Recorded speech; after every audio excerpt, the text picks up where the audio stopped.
Di sini akan dijelaskan mengenai transistor yang berfungsi sebagai switch atau saklar.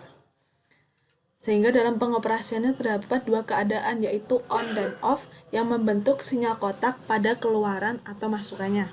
Pada simulasi di LT-Spice mengenai rangkaian transistor sebagai saklar, di sini V input ditandai dengan warna hijau, V output warna biru, dan arus kolektor ditandai dengan warna merah.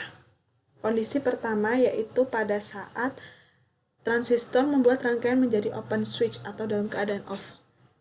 Di sini besar arus kolektor atau IC mendekati 0, sehingga tegangan input berada pada kondisi cut off region saturation dan tegangan output pada kondisi maksimum yang menyebabkan transistor menjadi open switch.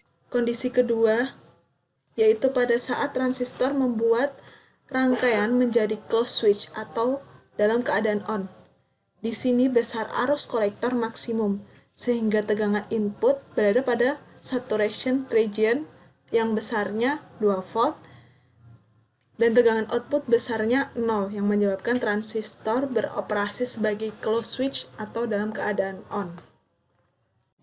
Rangkaian ini adalah rangkaian transistor sebagai penguat dengan jenis common emitter, karena kaki emitornya digroundkan. Input dimasukkan ke basis dan output diambilkan dari kaki kolektor.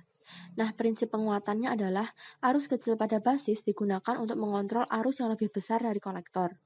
Maksudnya adalah, jika arus kecil mengalir dari basis ke emitor, maka arus yang lebih besar akan mengalir dari kolektor ke emitor, sehingga tegangan keluarannya pun menjadi lebih besar.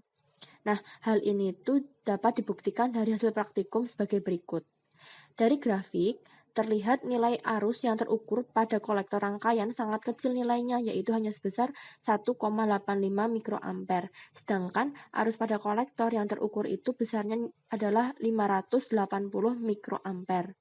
Nah, namun, arus basis yang sangat kecil nilainya ini dapat digunakan untuk mengontrol arus kolektor yang lebih besar nilainya sehingga ketika dilakukan pengukuran tegangan, terlihat pada grafik bahwa tegangan masukan dapat diperkuat dari yang awalnya bernilai hanya sebesar 99,95 mV Vp menjadi 1,215 volt Vp. Sehingga dari praktikum ini dapat dibuktikan bahwa transistor dapat digunakan sebagai penguat.